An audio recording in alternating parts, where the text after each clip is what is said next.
বর্তমানে হিজবুত শয়তান নামে একটা দল বাহির হয়েছে।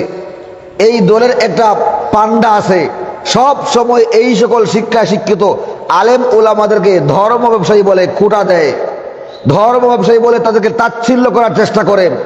আমি ওই সকল ভণ্ডদেরকে মুখোশ উন্মোচন করে বলতে চাই, তোমরা বলো তো, যাদেরকে ধর্ম ব্যবসায়ী বলো, এই সকল তোমাদের কথা মতো ধর্ম ব্যবসায়ীদের মা, তাদের বাবা কোনোদিন খবর পেয়েছো, কোনো পত্রিকা রিপোর্ট করতে পেরেছে যে ওদের এরকম মারা গেছে, 5 দিন হয়ে গেছে, 6 দিন হয়ে গেছে, আর ধর্ম ব্যবসায়ীরা খবর নেয় নাই, ধর্ম ব্যবসায়ী জানতে পারে নাই, ধর্ম ব্যবসায়ীর বউ জানতে পারে না, ছেলেও জানতে পারে না, 5 দিন হয়ে গেছে, 3 দিন হয়ে গেছে, 1 দিন হয়ে গেছে, এরা খবর রাখছে না মায়ের বাবার, অথবা কোনো বৃদ্ধাশ্রমে দিয়া দিছে, ওল্ড হোমে দিয়া দিছে কোনো ধর্ম ব্যবসায়ী। তোমাদের কথা মতো একটা নজির দেখাও। গোটা দুনিয়ায় তোমাদের মতো হিজবুত শয়তান, তোমাদের মতো সকল হুমরা সুমরা পান্ডাদেরকে, ভণ্ডদেরকে আমরা ওপেন চ্যালেঞ্জ করে দিচ্ছি, যাদেরকে ধর্ম ব্যবসায়ী বলো, তাদের একটা নজির দেখাইতে পারবা না যে তারা কোরআন শিখেছে, হাদিস শিখেছে, ধর্মীয় শিক্ষায় শিক্ষিত হয়েছে, এরপর তার মা বাবাকে অবহেলা করে ফেলে রেখেছে, মা বাবার ভরণ পোষণ করে না, মা বাবা অভিযোগ করে, অনুযোগ করে, এইরকম কোনো নজির দেখাতে পারবা না। কারণ ধর্মীয় শিক্ষার সিলেবাসে কি আছে আমি আপনাদের সামনে সেটা উপস্থাপন করতে চাই। তাদের সিলেবাসে মাকে দেখলে কি লাভ আছে, কি ফায়দা আছে, কি সওয়াব আছে, কি কল্যাণ আছে, ওইটা ওদের সিলেবাসে নাই, স্কুলের সিলেবাসে নাই, কলেজের সিলেবাসে নাই, ভার্সিটির সিলেবাসে নাই, আছে ধর্ম ব্যবসায়ীদের সিলেবাসে। কি আছে? নবীজি বলেছেন, মা মিন ওয়ালাদিন বারিন ইয়ানজুরু ইলা ওয়ালিদাইহি নাযরা রাহমাতিন ইল্লা কাতাবাল্লাহু লাহু বিকুল্লি নাযরাতিন হাজ্জাতান মাবরুরাতান। নবীজির সাহাবী আব্দুল্লাহ ইবনে আব্বাস রাদিয়াল্লাহু তাআলা বলেন, নবীজি ঘোষণা করেছেন, কোন নেক সন্তান, কোন সুসন্তান যদি মাতা পিতার দিকে ভালোবাসা নিয়া, শ্রদ্ধা এবং ভক্তি নিয়া, মহব্বতের নজরে একটা বার মাতা পিতার চেহারার দিকে তাকায়, মহান রব্বুল আলামিন এই তাকানোটা এত পছন্দ করেন, এত ভালোবাসেন, ওই নেক সন্তানের তাকানোর কারণে, একটা বার তাকাবার কারণে তার আমল নামায় একটা হাজ্জাতান মাবরুরাতান, কবুল হজের সব তার আমল নামায় লিখে দেন। এই সময়ে কবুল হজ হইবে কিনা আমরা জানি না, কারণ হজে যাওয়া বর্তমান সময়ে অনেক সহজ হয়ে গেছে। অনেকের টাকা আছে, হজে চলে যায়, হজে গিয়া কর্মকাণ্ডগুলি করে আর ফেসবুকে দেয়, দেয় না।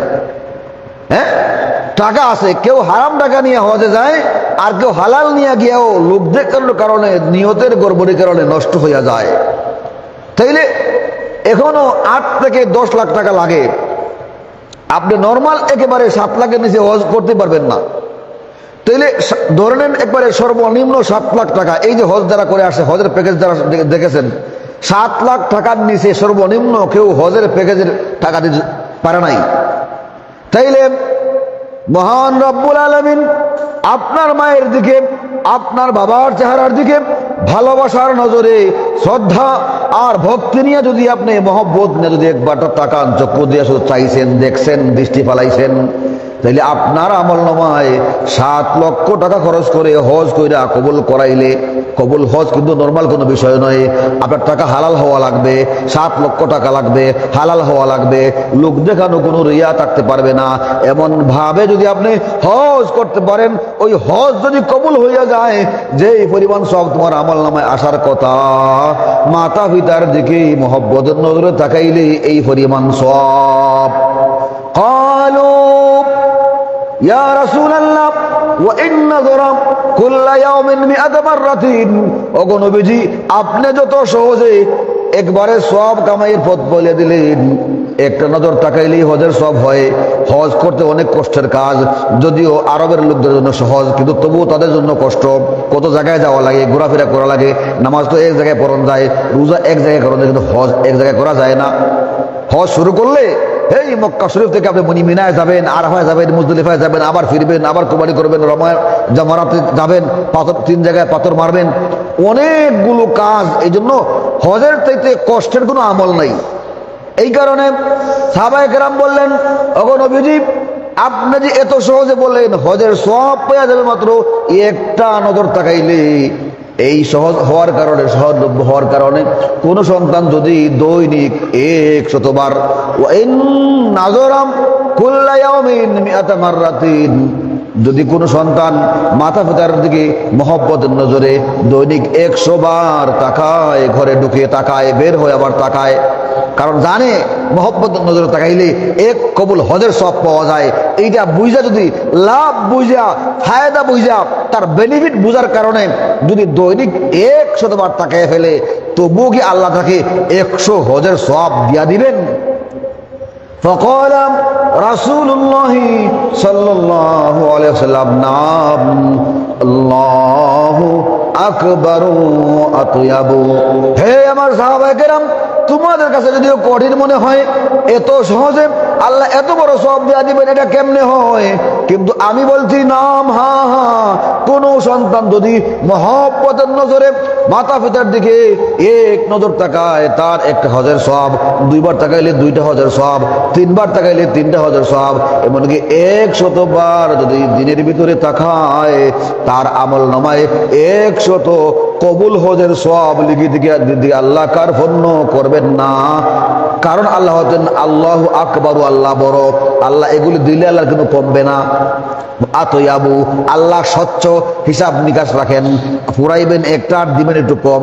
আমরা আছে না, ফুরাইছি 100 টাকা দিয়া, দেওয়ার সময় 90 টাকা দিলাম, গাড়ি ভাড়া 100 টাকা ফুরাইছি, 90 টাকা রাখো, মানে উঠে গেছে গাড়িতে, জানে 100 টাকা, 100 টাকা লাগবে, আচ্ছা আচ্ছা মনে উঠছে, লম্বা সময় 90 টাকা দেয়। এরকম আসেনি না নাই? এটা পবিত্রতা নয়। আপনি পবিত্র হইবেন, যা ফুরাইবেন তা দিবেন। নবীজি বলেন আল্লাহু আকবারু, আল্লাহ বড়, তোমাকে যে 100 বার তাকাইবার কারণে 100 হজের সওয়াব দেয়া দিবেন, আল্লাহর কোনো কমবে না, আল্লাহ এত বড়। আবার আল্লাহ যে বলছেন দিবেন, বইলা আবার না দেওয়ার অভ্যাস মানুষের মধ্যে আছে, তারা পবিত্র না, দিল পবিত্র না, কিন্তু আল্লাহু আতয়াবু, আল্লাহ পবিত্র। এই কারণে 100 বার যদি কোনো নেক সন্তান, ছেলে হোক আর মেয়ে হোক, যদি মাতা পিতার দিকে মহব্বতের নজরে তাকায়, প্রত্যেকটা নজরে নজরে তাকে 1টা কবুল হজের সওয়াব দান করা হবে। আচ্ছা বলেন, এই কথা যদি ওদের সিলেবাসে, স্কুলে, কলেজে, ভার্সিটিতে থাকতো, তাহলে যারা বুয়েটের শিক্ষক হয়েছে, যুগ্ম সচিব হয়েছে, কানাডায় গেছে, ইংলিশ মিডিয়াম স্কুলে পড়ায়, এদের সিলেবাসে যদি এইটা থাকতো, তাইলে কমপক্ষে কি দেখবারও মন চাইতো না? অবশ্যই মন চাইতো। ওদের সিলেবাসে এইটা নাই, এই জন্য ওরা দেখতে পারে না। যাদের সিলেবাসে আছে ওরা দেখে, ওরা কামাই করে। আমিও আমার মা, আমার বাবাকে পেয়েছি,